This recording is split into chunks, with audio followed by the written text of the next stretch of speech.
So, mga idol, magluluto po tayo ngayon ng adobong balatong. Sa aton pa, sa Bisaya, latoy. Maglalagay po tayo ng mantika. Ayan. Painitin po natin yung mantika.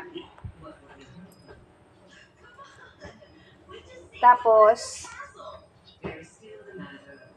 maglalagay po tayo ng bawang. Mainit na po yung ating kawali. Kaya nilagay ko na yung mantika, tapos lagay ko na rin yung bawang. Gawin po nating mapula-pula yung bawang. Ayan. Pagkatapos natin lagay ng bawang, pag na medyo mapula na po ito, lagyan nyo po ng sibuyas. Kaso lang wala akong sibuyas ngayon, so lalagay ko na lang yung garlic o luya. Ayan. Mabango. Gutom na ako mga idol kasi hindi pa ako nakaalmusal. Ayan, mapula-pula na siya. So, hinaan natin yung apoy, baka masunog.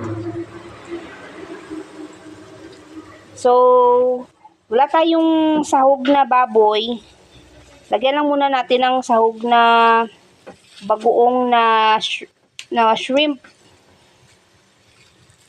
Sa aton pa, ginamos lang anay. Wala baboy mo. Yan. Kunti lang. Lagay natin. Huwag lang masobra kasi maalat din naman eh. Ayan.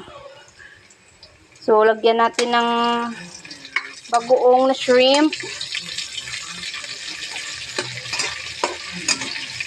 Ayan, ang bango. Sarap ito, idol. Masarap. Ayan, pula-pula na. Tapos, lagay natin yung ating balatong. Ayan. Sobrang dami ng balatong natin.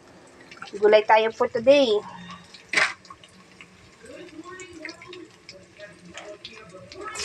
Ayan.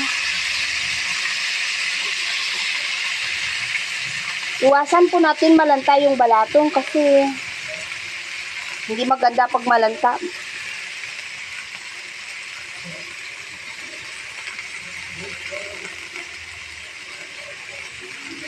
Yan.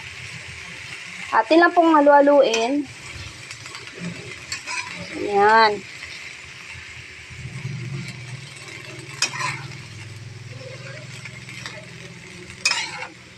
Kuluan na po natin ng konti ito mamaya.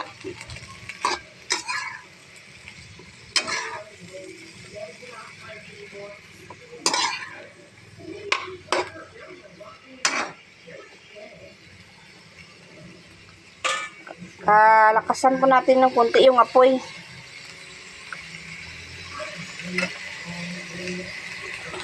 Kapag na po yung ating balatong, malambot na, yung medyo crunchy lang ba, lagyan natin mamaya ng suka, saka patis, toyo. Yan, maglalagay na ako ng kunting asin lang kasi medyo maalat na rin yung bagoong natin.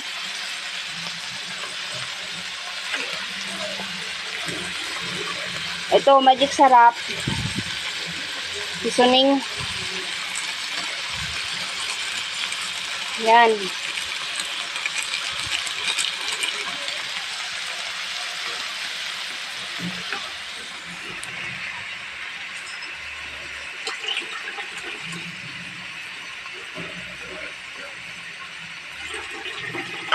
I-mix-mix rin po natin.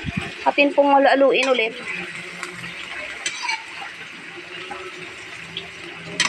Yan. Tapos, maglalagay po ako ng konting tubig lang. Mga, ito lang po. Konti lang talaga. Mga 1/3 na baso ng tubig lang siguro. Basta konti lang. Tapos, palambutin po natin yung balatong natin na crunchy na.